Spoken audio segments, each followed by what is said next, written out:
Hi there, welcome to Kneppy Invest and welcome to the first technical update video I've done in 2 months.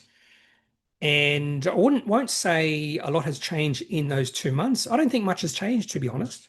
Maybe the mood sentiment has slightly turned negative. And I was reading an email just before I started recording from Market Index. They do a survey, a sentiment survey, and it is quite bearish, but they did mention the last time it was this bearish and not that long ago, 3 times, because they've only been doing this maybe a year, less than a year. That was a bottom. That was a bottom. And then they said all these reasons why this might not be the bottom. For instance, AI bubble. But we've been hearing that and seeing that everywhere for many, many months, even could say years. We've had people saying we're in a bubble right now. Okay, so what I'm going to do in today's video is I'll go through indices, commodities, crypto, bonds, currency, although I don't really need to do currency anymore. And I'm going to focus on the weekly charts for all those. And then I'll turn my attention to some individual companies. Now, I have a lot of individual companies to look at because this is the first time I've really gone through charts of individual companies and I've found some really fascinating ones. So I have a lot.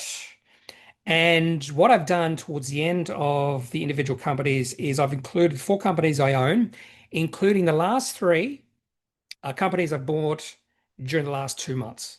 So 3 of those. So we'll have a look at those 3 companies at the end of this video. There's a lot of individual companies, but I found, in fact, I had to delete quite a few because I thought there was way too many because I found so many fascinating charts at the moment. Okay, so we'll start our attention. We'll start with the XJO, and this is the weekly chart. And we've had 2 negative weeks. 2 negative weeks, 1.52 and 1.26% down. Now, that happens quite often when we see a couple of negative weeks. In fact, the last time we saw more than 1 negative week down in a row was back in the start of September, where we saw 3 weeks down. That does not mean that was the start of a new downtrend. We see this in uptrends all the time. We're going to have negative weeks. So this is not the start of something untoward happening with the markets. This is not the start of a downtrend. We need confirmation on that. There's no sign on the weekly chart that this is a downtrend. Now, some interesting things here is as we look at this weekly chart, or I look at this weekly chart, what is obvious to me is the XGO is really struggling to get above 9,000. And the reason I say that is just before I left, the XGO actually got to 9,000 and then pulled back. And it's been trying to get above 9,000 for the last 5 or 6 weeks and has failed to do so. In fact, on these weekly candlesticks, we see some tails above 9,000, which tells me that as soon as the market gets above, or XGO gets above 9,000, we see a bit of selling. And now we're at 8,800 or so. So we have pulled back a little bit. So 9,000 is a resistance level. And the very fact we've tried to get above it 1, 2, 3, 4, you could even say 6 weeks. We've tried to get above 9,000, we've failed. So there is a little bit of weakness there, a little bit of selling coming in. And I'd love to see 9,000 be broken. And if I see 9,000 be broken, yeah, I'd be fairly bullish again. Now, the other thing I want to mention here is I've kept this trading channel we've been in. Not now, though. We've been in for 15 years, this sideways trade or upward sloping channel. And right now we're above that channel. Now, the main reason I believe we're above that channel, and the main reason I'd say we might be in a bubble isn't because of tech, it's because of the banks. So I'm going to keep my eye on the banks moving forward. If we see significant weakness in the banks, that could be a sign that we're going to have a significant pullback. But just wait for another 5 or 6 indices before we get the banks. And the banks are still looking strong, even though they are significantly overvalued. A lot of people don't care they're significantly overvalued. They might see them as safety, defensive, even though they're not. In fact, banks are the opposite of defensive because in downturns or recessions, they get smacked. Absolutely smacked. The other thing is how expensive they are. Who was it? NAB? Release results, no growth, going backwards. And that's banks for you. They have no growth, but they're being priced right now as growth companies. CBA still PE ratio 25 to 30. Priced as a growth company, it's not. In fact, even though Nvidia has a higher PE ratio than CBA, you could justify that easily. Nvidia has a PE ratio of 50. And if I had a choice between Nvidia and CBA, just based off growth profile and valuation, I would choose Nvidia every day of the week right now. Right now, that's the most important thing. But in saying all that, the bank indice actually looks probably the healthiest out of all the ones I'm going to show you. Okay, so XJO, it's still an uptrend on the weekly chart. Even if we have a look at the daily chart, nothing untoward here. In fact, the XJO did get to 9,100 a few weeks ago and then pulled back. So that was a new higher high. So this is just looking like a nice pullback in an uptrend. Now, if it falls below about 8,600, that's when I might say, oh, it's starting to look weak, because that is a nice literal support level around 8,600. Okay, so that's the XJO. Now, I'm not going to look at the dailies for most of these. Now, what about small caps? And small caps have gone, or did go on, a pretty good run, but pretty bad week for the small caps. Now, in saying all that, a massive run for the small caps. This reminds me of gold and silver. Massive run. And when you see this sort of massive run over, I don't know, what period is this? This would be a 3-month period. So small caps broke out in the middle of July, and we're finally, and the top was middle of October. So 3-month, really strong bull run for the small caps. And whenever you see that, you're going to eventually see a bit of a pullback. And we saw that in the past week. So fairly bad week for small caps, down 3.75%. But again, this is just, I think, a pullback in, more than likely, it's just a pullback in potentially a longer bull run, potentially. And this could be a buying opportunity, buying opportunity. So I'm more likely to buy now than I was 3 or 4 months ago, or 3 or 4 weeks ago, simply because I'm paying more attention. But we're pulling back. And if we pull back to, say, 3,400, I'd be way more keen in the excess. So if I was trading this indice, but I am not. Anyway, so that looks pretty good. If we have a look, no, I was going to have a look at the daily chart. We don't need to. What about the XTL, which is the ASX 20? Not a bad week, relatively speaking, only down 0.45%, which shows us there was a little bit of strength in the bigger companies, maybe, again, defensive, people running towards the bigger companies. And unfortunately, a lot of investors believe a bigger company is, the safer it is. It's not necessarily true. Not necessarily true. I saw a really interesting article. Where was it? Could have been Livewire. These are been the best companies over the last 10 years. 10 of them, one you've probably never heard of. And the one you probably never heard of was Objective Corporation. I was thinking to myself, look, you've never heard of that company, and you've only heard these other companies because they're big or bigger. I would probably advise, even though I can't advise, maybe trying to delve a little bit more into the small caps and even the mid caps to look for these potential stars of the future, because every single investor in Australia should know the name Objective Corporation. That's just my thinking. You should know that name right now if you're a serious investor. So I was really surprised to say, or read them say, you've probably never heard of this company. Anyway, so XTL, nothing wrong with this. Maybe a little bit of weakness at 5,000. The reason I say that, get rid of this purple box. I don't really need it now. The only reason I say 5,000, which is again a round number, is the XTL has tried to get above that level 4 times in the past 2 or 3 weeks, no, months, since August, mid-August, and has failed to get through. So maybe that's a sign that 5,000 is a bit of a resistance level for the ASX 20. Now to a really interesting chart, the Tech XTX. This one is, I thought, really interesting, particularly when you look at the daily chart. I will show you the daily chart of this one. It looks sort of similar to what we saw back in March, a little pullback. Now, even though there was a pullback in March, that was not the end of the longer term uptrend. And that uptrend is still in play. The uptrend, the longer term uptrend hasn't been broken, even though we have seen the XTX pull back a fair bit the last 4 or 5 weeks. But there is a reason behind that, which I'll touch upon in a second. We'll briefly have a look, by the way, in the last 2 weeks, down 3.98% and 4.45%. So a fair bit of a pullback in terms of percentage change, say 9%. Now, if you look at the daily chart is starting to look a little bit weaker, looking a little bit weaker on the shorter term time frames. But in saying all that, there is a reason behind that. Now, if you go and have a look, and I'll do that right now, we'll have a look at the XTX. Here it is. Oh, I don't know if they've got all the companies listed here. They don't.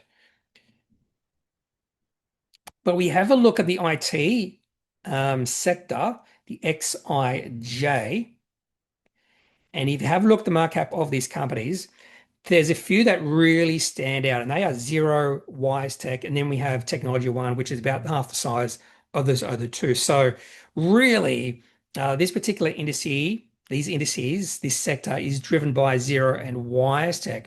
And what has happened to Wisetech the last month or so, maybe even, yeah, month or so. Now I'll show you the Wisetech chart in a sec. Actually, when I go through the individual companies, in fact, that's one of the companies, one of the charts I found really fascinating. So what I'm going to do now is I'm just going to overlay Wisetech, new price, and there is a bit of a correlation. Wisetech share price has really pulled back over the past, well, since I went away, yeah, just before I went away, it started to pull back then and has really fallen off. So I do believe the main reason we've seen a fair bit of weakness in the All Technology Index or technology in Australia is because of Wisetech. I forget exactly what happened. I did read it. Wasn't there some possible alleged insider trading or something like that? I forget. Anyway, so that's one of the reasons why we have seen a significant pullback. And funny enough, I saw this chart without really understanding what was happening with Wisetech. Saw this chart and I was wondering, why does the all technology chart, the XTX, look so much weaker than the Nasdaq? And we ought to see that in a second. And I think that's the reason why the XTX is really correlated to Wisetech and Zero, and even Zero chart is not looking the strongest right now. Okay, so that's the problem when you don't have too many tech companies on the ASX. They can be highly influential on the indice. Okay, now onto the banks. So if you had to put your money right now just based off technicals, it would be the banks because this is a nice weekly chart. Also got to an all-time high during the week. In fact, the last 2 weeks, instead of being down, the banks are up 0.39% and 1.17%. I do believe this is just rotation into the banks because they're safe. And I would say now the banks are probably the most expensive they've ever been, ever. And that means for returns for the banks, you're not going to get much return out of the banks over the next 5 years because they're so expensive. So that's what I would be looking at. What sort of return could I get? What's the risk? What's the reward? There's not much reward out of the banks. You're not going to get a high dividend anymore because it's so expensive. You're not going to get much growth. And more than likely, over the next 5 years, at some point in the next 5 years, they're going to pull back significantly. So the expected returns for the banks must be really low right now. So that makes me wonder, why are people piling into it? I have heard some things like some international funds want just Australian exposure and they just put their money into the banks. That's it. Okay, that's fine. Anyway, so a really nice looking chart for the banks, and they've had a pretty good 2 weeks. And yeah, daily chart looks pretty good as well. So that's actually a strength, bit of a strength in the Australian market right now is the banks, but valuation is my concern. But if I was just looking at technicals, wow, that's the place to be right now. Okay, what about mining? So this is the XMM. I've had 2 negative weeks over the last three, down 2.51% 3 weeks ago, up a little bit 2 weeks ago, and last week down 2.74% after a really nice run. So a really good run. So we would expect a bit of a pullback eventually, and we've seen that. So we had 4 weeks up, pretty good weeks, and a lot of that would have been around rare earths and exuberance within that sector, not only rare earths, but other commodities as well. And I will have a look at quite a few mining companies later in the video. So a nice little pullback for mining, a bit of a tail there. So maybe there was a bit of buying coming through the week. Let's have a look at the daily chart. Yeah, the low was reached on Wednesday, but the daily chart looks fine. This is just a normal pullback at this point in time. Okay, so that's the Australian. This is nothing really negative or bearish I'm seeing, apart from maybe XTX on the daily chart, but that's really been driven by Wisetech right now. So even though some experts are going to completely to cash, yes. Who was it? Was it Padley going completely to cash? I did believe I read an email saying he's gone completely to cash. Marcus Padley. Well, I shouldn't say that because I'm not 100% sure it was him. Anyway, I was surprised that anyone is going to 100% to cash in these sort of setups because you just don't know. We just don't know if we're going to see a significant pullback or this is just a little bit of a buy the dip situation. We just don't know at this point in time. We'd need confirmation on that. I don't see any confirmation just yet. What about New Zealand? How are New Zealand, our Kiwi friends doing? And this is interesting. They've had two good weeks in a row, 1.17% up and 0.38%. Now, on the weekly chart, they're in a purple box, which is a resistance zone. In fact, the NZX 50 got into this purple box back in January 2021. So that's where we're at, or this indice is at right now, January 2021. We are talking about 5 years ago, finally back into this purple box. Not a bad looking chart. I'd love to see it break to new all-time highs, very close right now. So much more positive, actually, than the Australian indices. Go New Zealand, finally doing something right. Wow, that's mean. That's mean. I really like our cousins. We'll call them cousins, not brothers or sisters. Okay, now on to the USA indices. I expected these to look worse, to be honest with you, because all the talk is how much of a bubble we're in, and this correction is really bad and something like that. I think I'm being a little bit too overly dramatic, but I expected to see a little bit worse, particularly when I looked at the XTX and I thought, oh, the Nasdaq is going to look pretty bad. And then I had a look at this and went, no, it's not. We just had one down week. That's it. In fact, this is still looking really bullish. One down week. Now, maybe there's less breadth. Maybe um, more the companies on the Nasdaq are reaching lows and highs, that sort of thing. I haven't actually had a look at that, but that's a possibility. Maybe, yeah, the rising Nasdaq has been driven by the Mag 7 or maybe the Mag 2 or 3 because a few, Meta's had a bad week or two. Anyway, so nothing untoward here. Down 3% for the week, which is normal. We see this on occasion. For instance, 2.3% down start of October, 2.2% down in July, and of course, March, April. So this sort of pullback in uptrend is normal behavior. So nothing significantly wrong with that chart. Even the daily chart looks beautiful. In fact, the Friday session is a really bullish session. So that's what's that? Is it a hammer? Inverse, not an inverse hammer. Hammer technical. Yeah, it's a hammer. There you go. So have a look. This is the hammer. And compare that to the Nasdaq. It looks fairly close to a hammer. And hammers, I'm pretty sure those are fairly bullish. I think.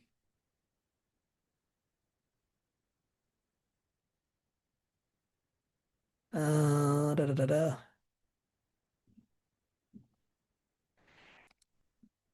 I think. Is hammer a good buy signal? These are confirmed by bullish candle next period, making this a strong buy signal. So if I read that correctly, you need confirmation, which I think is very important when it comes to investing or trading. You need confirmation. Okay, which raises, doesn't mean it's 100% foolproof. It just raises your confidence when you have confirmation. Nothing is black or white. Nothing is 100% because we're talking about the future. Okay, Dow Jones, go back to the weekly chart. Dow Jones was negative, down 1.21%, but not as bad as the Nasdaq. And again, I got to all-time high last week, is still looking pretty good. So this is a good looking chart for the Dow Jones Industrial Average. So just having a look at the Nasdaq, GGI, I'm not concerned right now. Absolutely no reason to be concerned. No reason I would be absolutely selling everything because the market can remain irrational for a long period of time. The Dow Jones could double from here, could double, and you missed all that rise. So no reasons to be concerned right now. Russell 2000, two negative weeks, but again, just looking at the weekly chart, it got to a good high. Is that an all-time high? Yep, got an all-time high last week, or within the last 4 weeks anyway. And this is just a little bit of a pullback. So I have no reason to be concerned right now just by having a look at the American indices. Now, let's move on to international. We'll start off with the Nikkei. I do know Nikkei went on a really good run. Yeah, this is the weekly chart.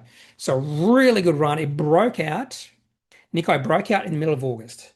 Broke out, a beautiful breakout, and then it went on a really good run. And now we've seen a bit of a pullback in the last week, down 4% after being up 6.31% the previous week, which is fairly common. You see those really, something goes on a run and then you see all of a sudden it accelerates and then you see the pullback. I see this all the time with ASX companies after sort of signaling the end of a pretty significant run. And I think this could be confirmation. So I wouldn't be surprised to see a bit of a pullback towards 44,000. Wouldn't be surprised to see this go sideways just to catch your breath. So it looks pretty good for the Nikkei index right now. Hang Seng, meh, this one's like, it's still in an uptrend. Nothing untoward here. Down last week, or 2 weeks ago, up last week. Looks pretty good for the Hang Seng. What about the DAX, which used to be my favorite index? This one looks like it's going sideways. It's been going sideways for a while. Got to this level back in May, so 5, 10, 11, 6 months ago. It's been going sideways for 6 months. I'm just going to have a quick look at still an uptrend though. I'd still say this is an uptrend. This could be just a bit of a pause. If you have a look at the daily chart, you definitely see it's just starting to go sideways. We've got the two moving averages coming closer and closer together. And no sort of going sideways. You can almost, if you really, really wanted to, sort of put like a trading channel here. You could do this. And I'd probably put that there. And for the DAX, I'd want to see a breakout above or below that level. So it's been going sideways here for about 6 months, we'll say. What about the FTSE? Does this show the same signals? Oh no, completely different. Bit of strength in the FTSE. The English are doing well. Let's hope they don't do well in the Ashes, starting in 2.5 weeks. Yeah, 2.5 weeks. Let's hope they do not do well in the Ashes, but they can do well in investing. And this is a nice looking chart. I don't mind this chart at all. All-time high recently. Still an uptrend, down during the last week, but not by much, down 0.36%. And that's after 2 weeks ago, up 3.11%. So one of my favorite charts, in fact, this one. One of my favorite charts, indice charts anyway. And finally, the TSX. And this one is showing signs of going sideways after 5, 6 months of going up almost every single week. And now it's just showing a bit of, it's breathing. Now, I will show you one company listed on the TSX that I'm really interested in buying. Constellation Software. We have started to see a bit of a change in sentiment in that company. So that's one of the reasons why this might be going sideways as well, because that would be the biggest company on the TSX. I think I've done this once before. Biggest company on the TSX. I'm thinking it might be Constellation Software. Let's have a look. I'm pretty sure I've done this before. Oh no, it was Shopify. That's right. It was Shopify. Maybe Constellation's not even listed on the. I thought it was. Let's have a look. Yeah, it is TSX, but it has a market cap of 71.75 billion. I thought it was a little bit bigger. And Shopify, I should have known Shopify because I'm a shareholder of Shopify. It's one of the biggest holdings. Silly me. Silly me.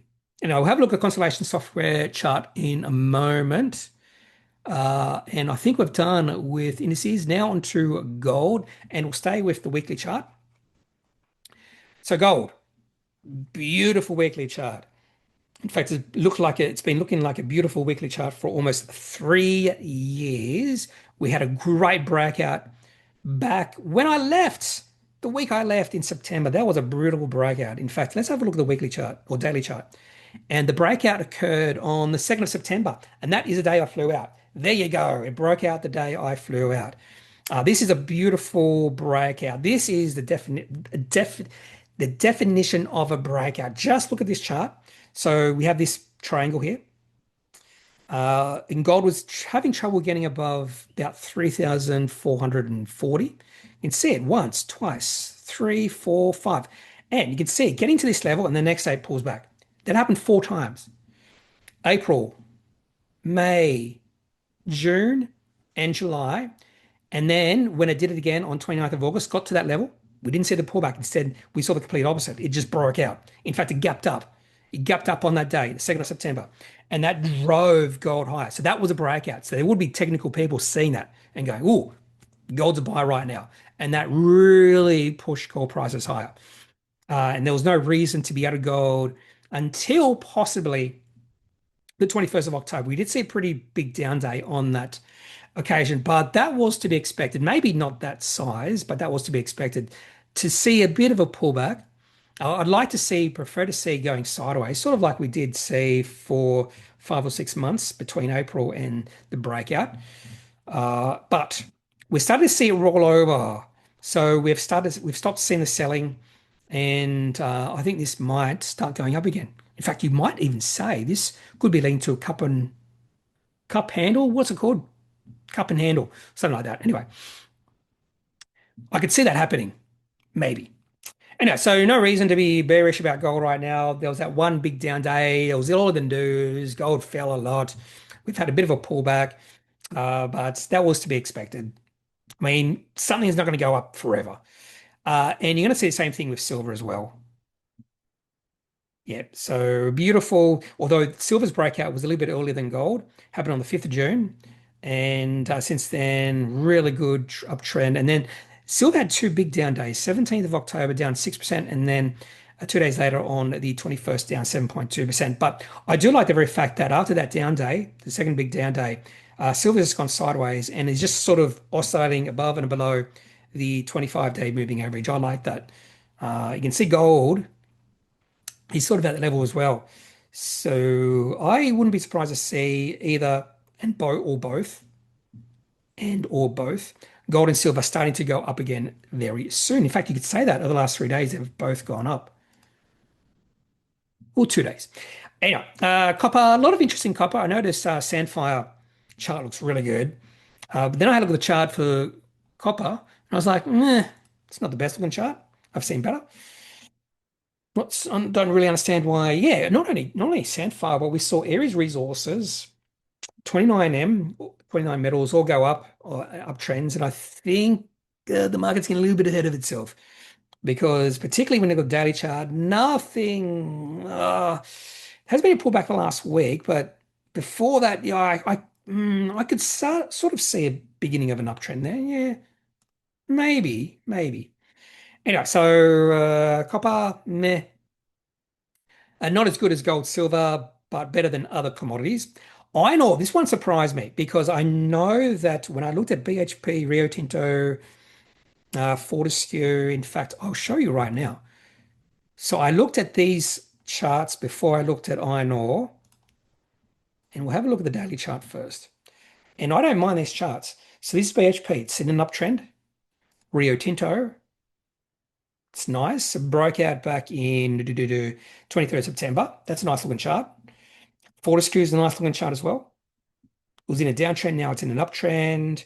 We also had, I think Mount Gibson had some bad news. The share price dropped a lot on the 24th of October, 26.6%. Okay, but before that, it was a beautiful looking uptrend developing.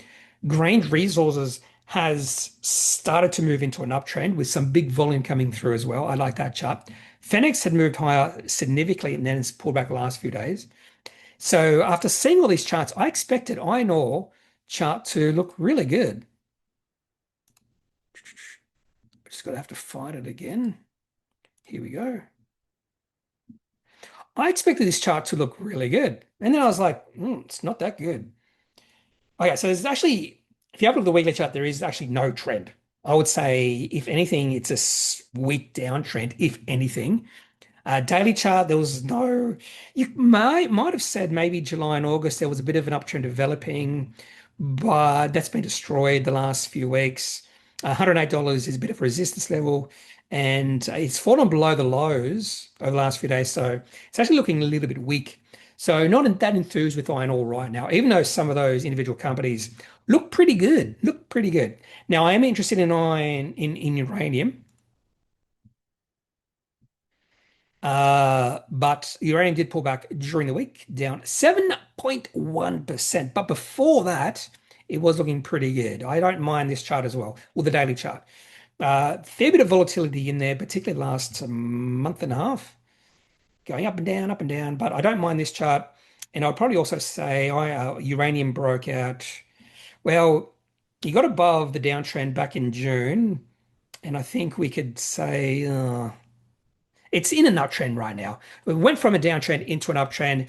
That transition happened over about a 2 or 3 month period. It can take a while. Oil, man. I mean, if you have a look at the weekly chart, oil, it's in a downtrend. It's in a weak downtrend.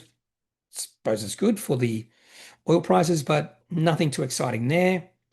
What else? Gas. Ooh, gas. This is actually the first time I looked at gas. Bit of a breakout there. Go gas. Lithium. I do like lithium. And I do have, so I do like coal. Oh no, I'm going to talk about coal next. For some reason, I thought I've already talked about coal. So I do own a few lithium companies now, and I wouldn't be against adding to my lithium positions because lithium chart, you can't really see it there. Lithium trading chart.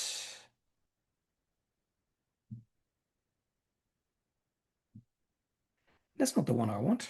Oh, wait there.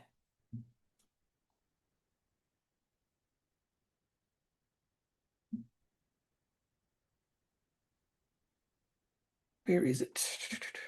Here it is.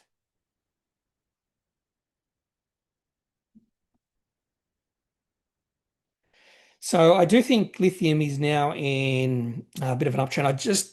The one thing I don't like is there was this peak back in August, mid-August, and hasn't risen above that peak in price. If that peak was a little bit lower, I'd love this chart even more. So that's my only gripe is right now it is, I think sentiment is starting to shift a little bit. I think the downtrend has come to an end.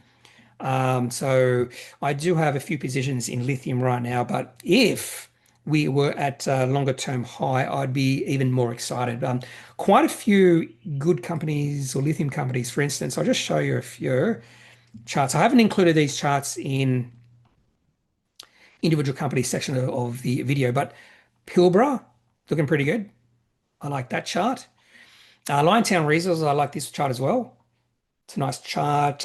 Core Lithium, I like this one as well. So there's quite a few. In fact, I think I am looking at Core Lithium later in the video. I just remembered that. So Novonix is not good. Not even sure you can say that's lithium. And Vulcan Energy looking pretty good as well. Okay, so some of those bigger lithium companies are looking pretty good right now. So I do like lithium. Do you like lithium? Just like I like coal. So I do have two coal companies, and I'll show you another one I do like as well. Where's coal? There it is. So this is the weekly chart for coal, and I think it's starting to move higher. Has all the signs of starting to move higher, and I like it. I like it, and quite a few coal companies' charts are looking way more interesting right now as well. And I'll show you one of those, a smaller one. As we move more towards I was going to say more of the obscure minerals, like tin's looking good. Weekly chart for tin looking pretty good.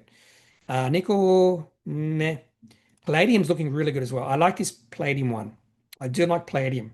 So a fairly long downtrend, and that downtrend has come to an end. And I do think that palladium now is in an uptrend. So Zimplat's looking pretty good. And this is a beautiful developing uptrend. So we have the run, pullback, run, and now we're in the pullback phase. How much further it has to go down, don't know. But now could be a good time to buy some palladium companies. What about cocoa? I haven't looked at cocoa for ages. Oh, cocoa has dropped. That's great. Maybe that would lead to cheap chocolate. Okay, finally, we're going to cryptocurrency. I heard a lot of talk about crypto falling below $100,000 recently. And if you have a look at the weekly chart, I am not concerned at all. In fact, I'd say Bitcoin has been in uptrend since October 2023. There's a breakout in that particular week, and this is a very orderly uptrend.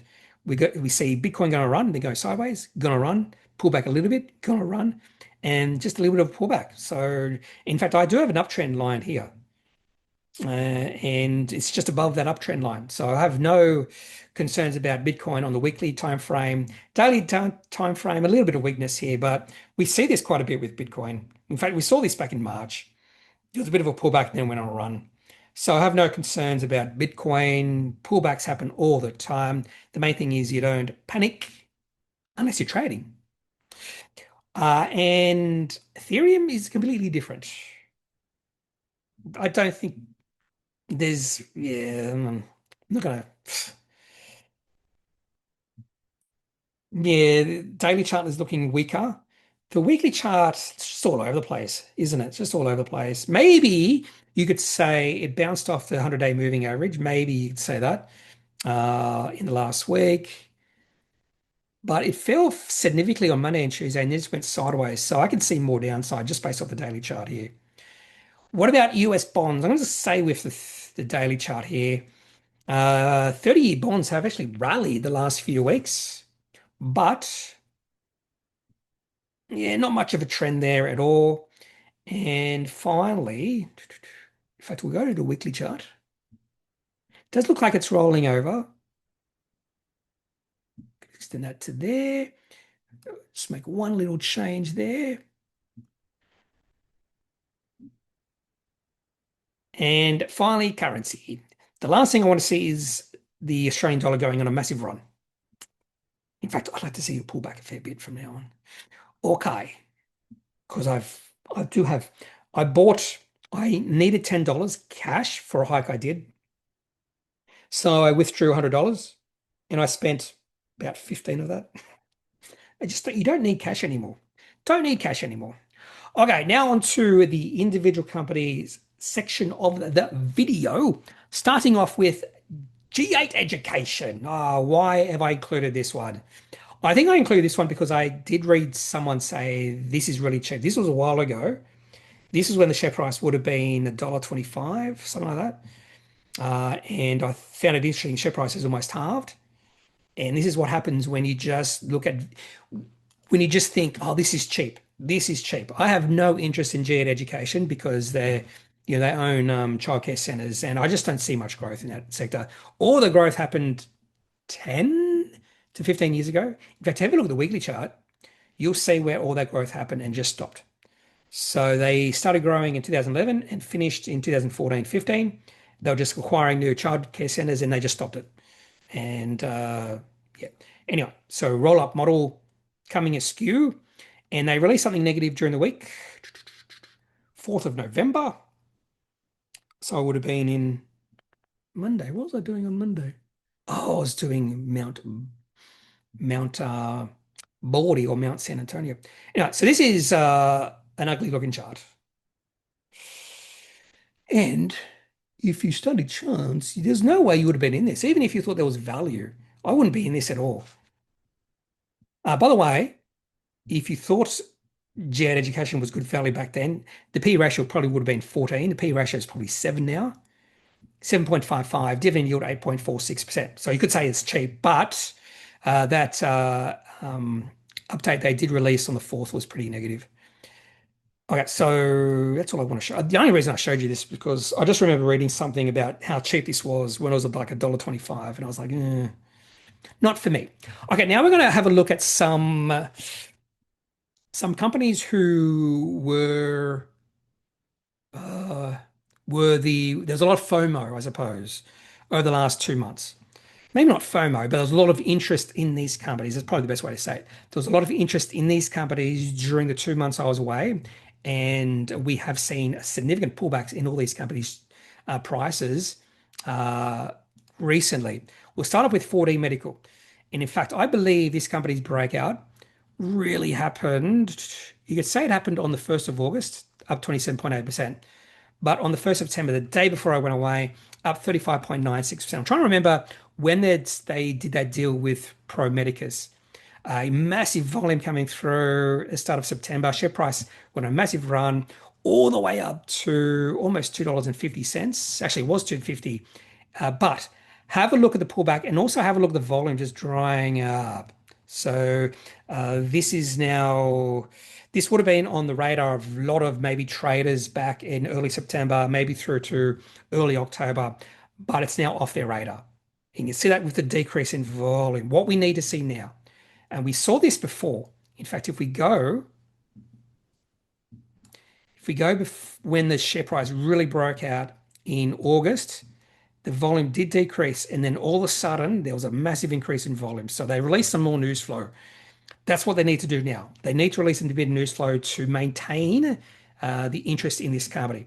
Now, the other thing I'm concerned, a little bit concerned, is the share price is getting towards a support level. If it drops below about $1.38, that would be a little bit negative. So 4D Medical did release, yeah, that deal with, what was it? Pro Medicus. I think it validates Pro Medicus being interested in 4D Medical really validates what this company is doing. That is why there was a lot of interest in this company, but they need something else now. They need something else. The best thing they could do is some really big deals, but what I'd like to see them do is become cash flow positive. I'd love to see them to get to that. Next one is Cobalt Blue. This had a lot of interest. The market had a lot of interest in this company for a very short period of time. So we saw this company share price going to run from 1st of October through the 15th. So a 2-week run when the share price went from 6 cents up to 36 cents, a nice six bagger in a fairly short period of time. Whenever I see this happening, I wouldn't say I get nervous, but I know bad times are going to come eventually. And we've definitely seen that in the last 2 or 3 weeks. Share price has pulled back from 36 cents back down to 10.5 cents, and there's no end in sight. Also, have a look at the volume. So really big volume as it goes up, and the volume has really dried up. We need a little bit more interest in this company. So any shareholders want to see some interest, want to see some big volume coming through. So if I saw some big volume coming through tomorrow, I could be interested in this one because that could be the sign that the market is back to being interested in Cobalt Blue. Arafura Rare Earths, a lot of interest in rare earths. You can just definitely see that in the middle of October. We saw that with Linus as well, and looks like the puff has run out. Pretty sure Arafura Rare Earths did a capital raising, exactly what they should do. Raise capital when the share price has run up a fair bit. I think they should have timed it a little bit differently, maybe a little bit earlier. And I think it would have been a highly, without even knowing, I think it would have been a highly discounted capital raising just based off this. Share price dropping 20% on the 29th, but massive volume coming in. And the volume has been maintained, but a lot of red candles. A lot of red candles and big volume on those red candle days. So a lot of volume coming through. I'd like to see the volume, the big volume on green days. So that means there's way more buying pressure. The buyers are more enthusiastic than sellers. In this, the sellers have been really enthusiastic. They've just been dumping the shares on the market. And that is why we've seen those big volume days on the down days. A lot of enthusiasm, lot of enthusiastic sellers. In saying all that, the share price is now at 25 cents. So I think there's probably could be some support. Also, a lot of volume the last 2 days. This could be a nice little bounce play. I'm gonna write that down. This could be a nice little bounce play. Wouldn't be surprised to see this is a low and then we see a nice little bounce. Drone Shield has been a bit of a market darling for a while, and we have seen a bit of a pullback here. Share price has more than halved in the last few weeks. I think if share price goes below about 280, that would be fairly negative, so not far to go. So this could be a nice little trade as well. What you would do in this is, particularly if the share price dropped to say $3, you just buy $3, and the share price drops below say 275 or 250, then it's probably looking a little bit more bearish and you're not seeing that bounce. So, but we've seen consistent high volume coming through the last 7 trading days, so again, the sellers are really enthusiastic right now. You want to see that volume drive. You want to see the sellers not really don't really want to sell as the share price has dropped. They're saying, oh no, it drops too far. But we're not seeing that with Drone Shield just yet. So there could be more to fall. Wisetech. So again, something happened. What happened on the 28th of October? Share price dropped 15.8%. Share price is at the lows in April, has dropped below that. So we're talking about a multi-year low, almost a 2-year low for Wisetech. Share price or the valuation is still up there, 73.4%, not percent. Just there's no percent with price to earnings ratio. Anyway, so a little bit negative for Wisetech. And this is the reason why I think the XTX and the IT indices are looking really weak, is because, or one of the reasons is because of Wisetech, and Zero is looking pretty weak as well. If you look at the Zero, they did a capital raising, which I did not participate in. And the share price has moved into a downtrend. So Zero, Wisetech looking really weak, hence a bit of weakness in tech sector. Constellation Software. So I wouldn't mind owning this one, and share price is now on a downtrend. So I'm hoping the share price will continue to fall. A really big volume coming through since the middle of September. That hasn't really stopped the downtrend. So a little bit of selling coming in. In fact, the big volumes happened on the big down days. So that's a lot of enthusiastic sellers, probably because of valuation. P ratio is pretty high for this. But if you have a look at the weekly chart, by the way, beautiful chart. This is probably the weakest weekly chart we've seen Constellation Software for a long time. Let's have a look. Well, since they listed 2007, this is the weakest the weekly chart has looked. The reason I say that is on the weekly chart, the share price has bounced off the 100-week moving average quite a few times. One, two, three, we can say 4 or 5, and now it's just fallen straight below it. So buy, what's the Charlie Mungus rule? Buy high quality companies when they hit. No, it's a 200-week moving average, isn't it? It's a 200-week moving average, which I don't have here. In fact, the share price is at the 200-week moving average right now. There you go. So for Constellation Software, it's the 100-week moving average, and the share price has just dropped below it. So maybe now's the time to think about it. Anyway, so I am thinking about this one. The question is timing, and more than likely I'll be too early if I do buy some shares. Now on to success story. Why not? Brag about your successes. And this is Findi. This is Findi. So I talked about Findi quite a bit a few years ago because I had some options. I exercised those options at what was it, 90 cents? I think it was at 90 cents. This was back in January 2024. Share price then went on a really good run, beautiful run. Share price went from $1 or 90 cents all the way up to $8. And I eventually completely sold out. You can just definitely see the uptrend coming to an end sometime in late 2020, probably late 2024, I'll say. People who had ridden this ride, probably reluctant to sell out. If they see the share price drop and they think, oh, now is a good time to buy some more. And that's why sometimes you'll see a bit of a rally, even though there was a trend killer event. So 29th of November, trend killer event for Findi, down 23.74%. And I did sell out just after, not completely sell out. So I sold mostly out just after that because it was a trend killer event. And then I completely sold out when I realized, yeah, this is in a downtrend right now. Keeping a close eye on this one, but the share price just keeps on moving down, down to $1.81. And this chart looks pretty weak. So this was a success story for me. And yeah, just ride the trend. Trend's your friend. Momentum. And then trend killer event. Trend killer events don't always work. Well, I'll show you one later in the video where a trend killer event doesn't work, but they do work, I'd say 90% of the time. JB Hi-Fi, a company I've owned on and off over the last 15 years. I should have held this for the long term. I should not even think about selling this one, but I'm getting a little bit excited because trend has started to turn.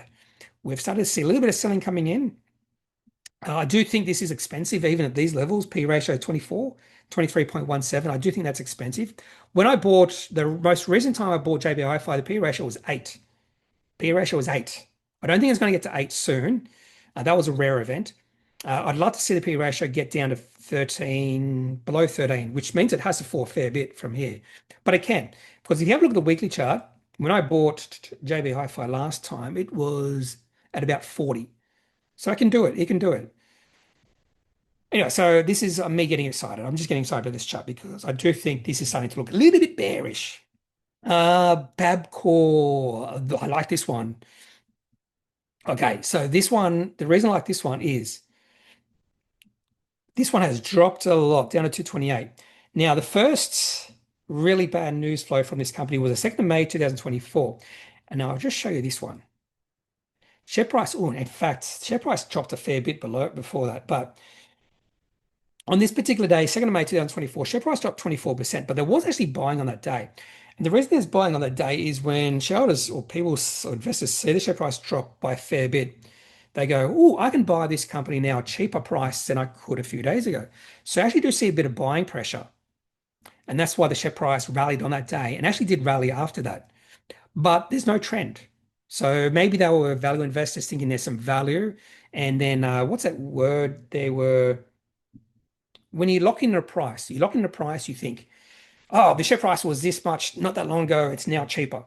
That's not necessarily true. On that sort of day, I would very rarely buy in.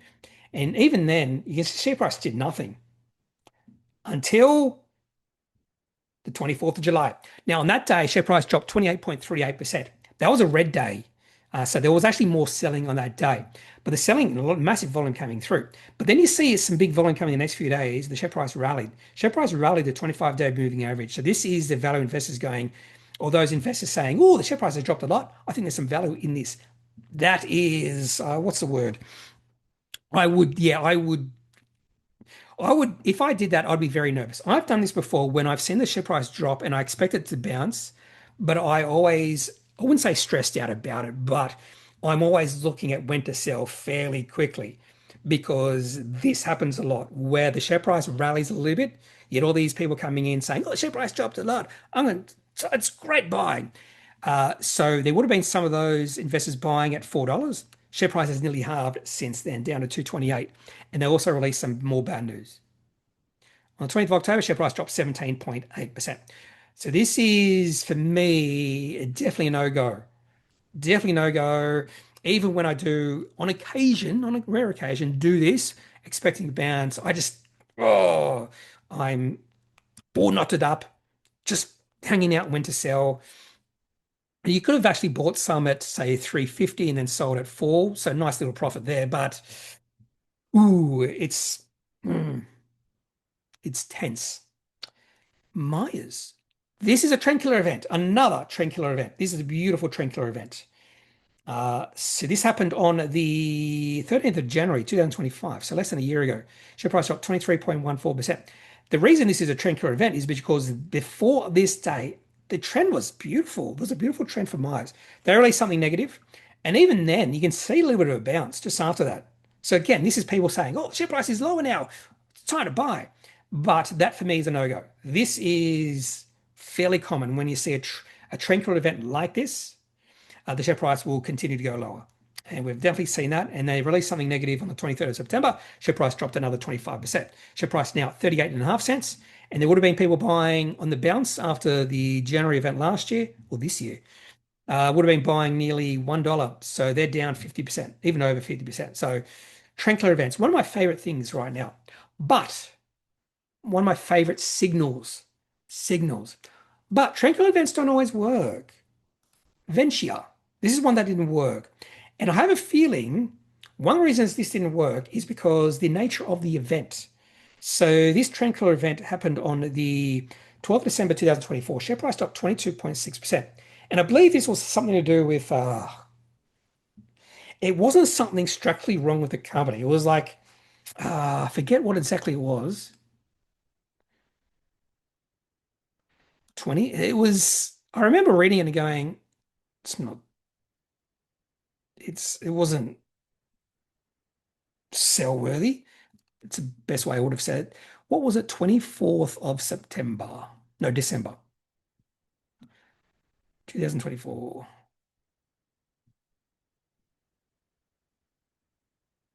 Oh, yeah. Spotless Ventia in court for alleged price fixing cartel. ACCC proceedings against Ventia. 12th of December. Yeah. And I was just reading thinking, no, whatever. Nothing's going to come out of that.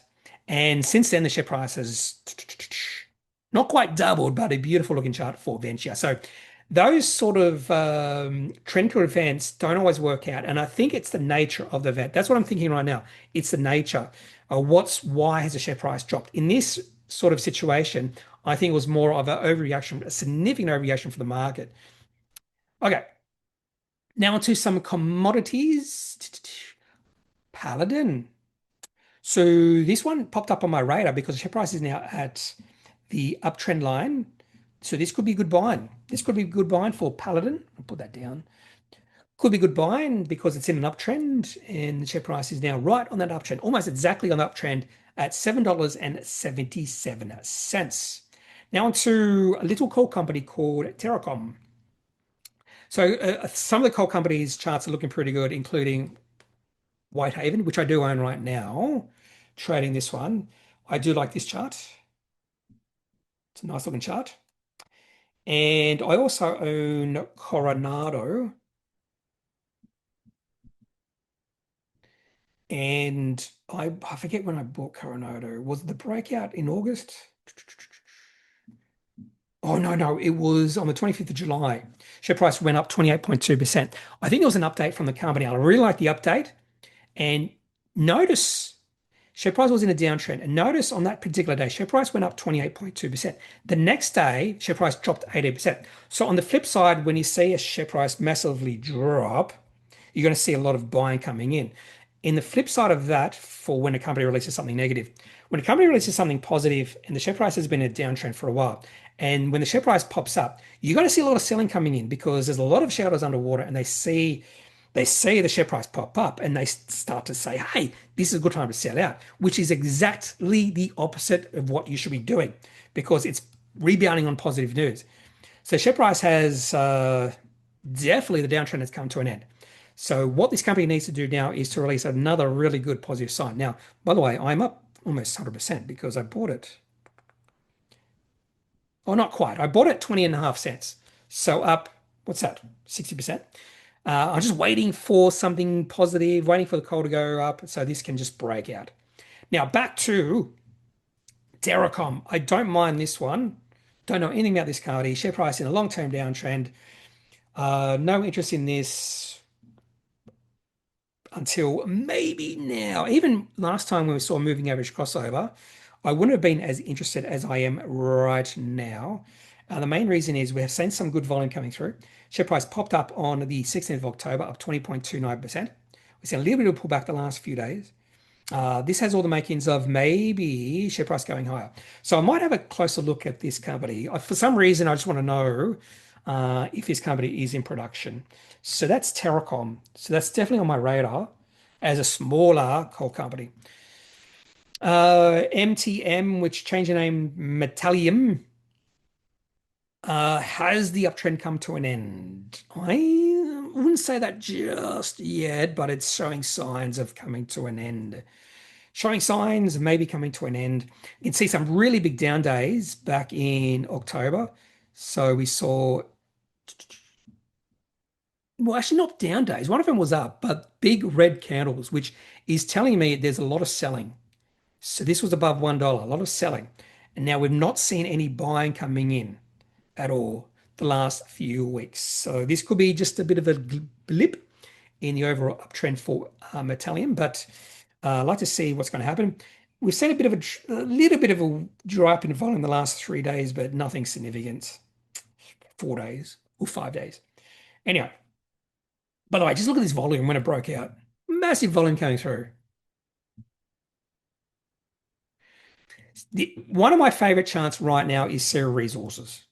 This is one of my favorite charts. And the reason it's one of my favorite charts, I don't trade or own Sierra, but the reason it's my favorite chart is just because the volatility is so extreme with this company. And we can see these tops. In fact, we're seeing 1, 2, 3, 4 tops, and the share price pull back. If that trend continues, there could be some good buying soon for Sierra Resources. If the share price gets down at, say, 26 cents, there could be some good buying for Sierra Resources just based off what we've been seeing recently. So a lot of volatility. And look at the volume when the share price goes up significantly. Massive volume coming through, particularly the last 2 times. And then as the share price pulls back, lower volume, weaker volume. So there has been a lot of interest in this company recently. One of my favorite charts, just because it shows you the volatility.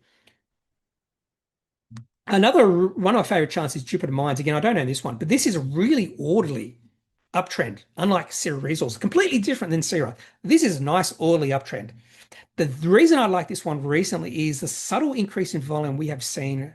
Like the breakout occurred on the 13th of May, beautiful breakout, up 37.9%. And since then, it's been a very orderly uptrend. And just recently, we've seen a subtle increase in volume over the last probably month or so. So that's Jupiter Mines, one of my favorite charts as well, because the complete opposite to Syrah. I've already shown you Green Resources. This is a nice developing uptrend after being in a downtrend for a while. In fact, it was in a downtrend for 2 years or so. But again, I'm not the biggest fan of the iron ore chart. And I've already shown you core lithium as well. I do like this chart as well. This is, yes, I do like this one.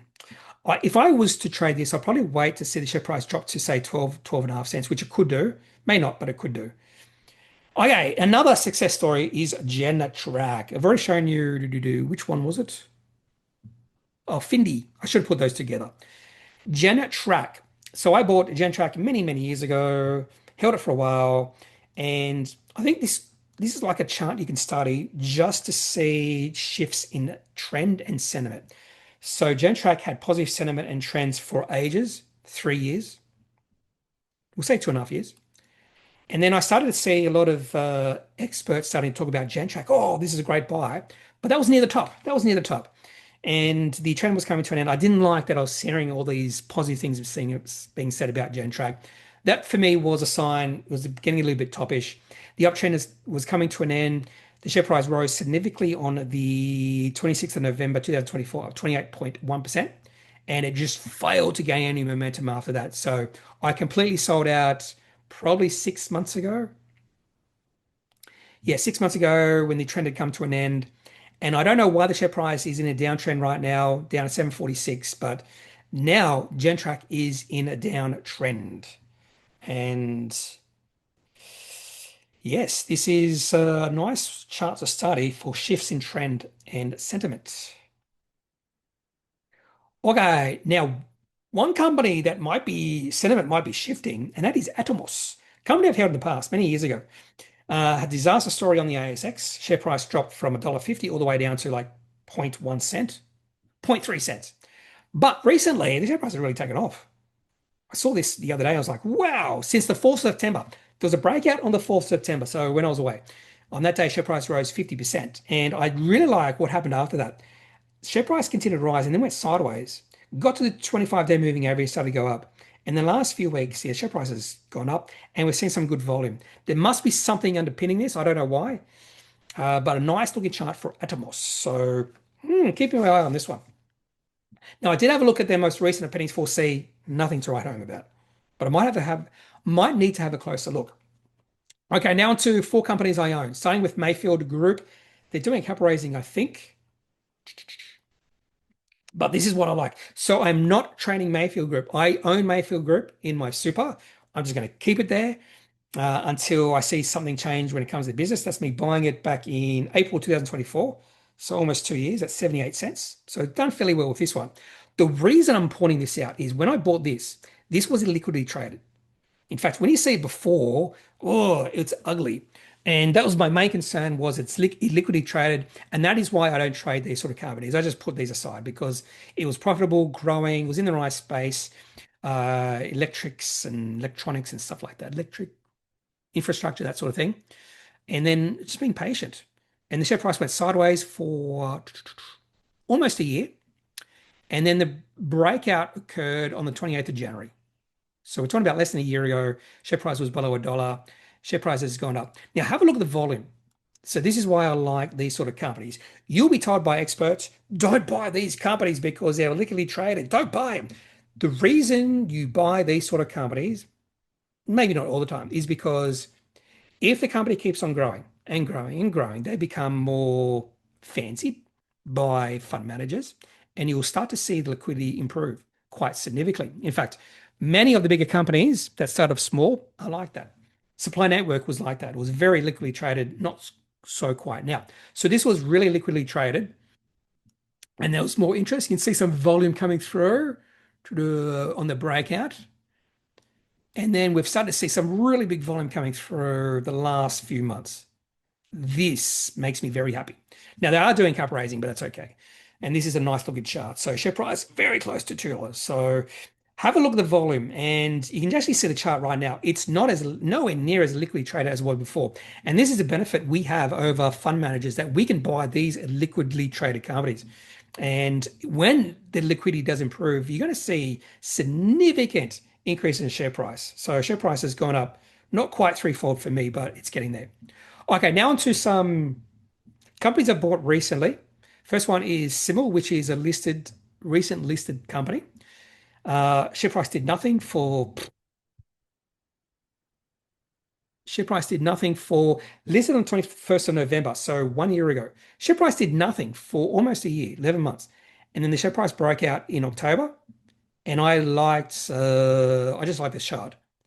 And this is something I do. Share price company has been listed for a year, and I like the chart.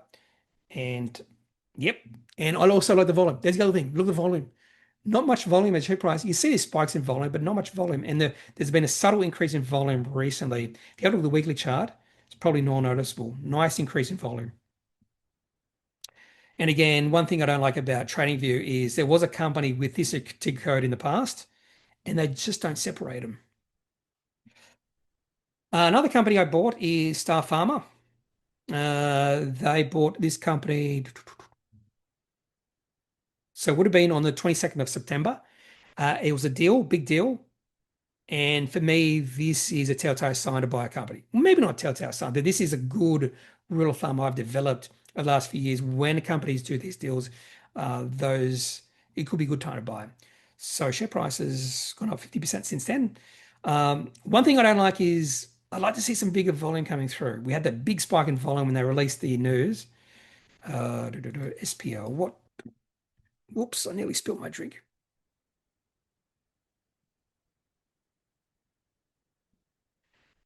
22nd of September. Star Pharma announces license agreement with Genentech. It was a pretty big deal. So up to 855 million Australian dollars in success-based development. Doesn't mean they're going to get a lot of money, but it doesn't de-risk the company, but it's a good sign. So the one thing I like to see is just some bigger volume coming through. But this is a nice looking chart, nice looking uptrend right now. So we saw the share price going to run, pull back, going to run, pull back. And finally, FSA. FSA Group had an upgrade on the Thursday. So this is my most recent buying. Upgrade on Thursday. Share price popped up 18.2%. So that's my most recent buying is FSA Group. I can't even tell you what they do. It was just an upgrade. I like the upgrade. Something to do with financials. Let's have a look. Financials. What do they do? Here we go. Upgrades, earnings. It was a nice upgrade and very short. I love these sort of announcements. Really short. Yeah, so profit 23 or before tax. So 45 to 60% increase from last financial year. Do they have an about section? They don't. Something to do with financials. I'm pretty sure maybe F is financials. I don't know. They're doing a buyback. I don't really care about that. What's this? I just wish they did a about. They do have an annual report, which there should be an about section in there. If they didn't, I'd be very concerned. Does it really matter? Because I only bought it on a bit of news flow, and I don't really care what the company does.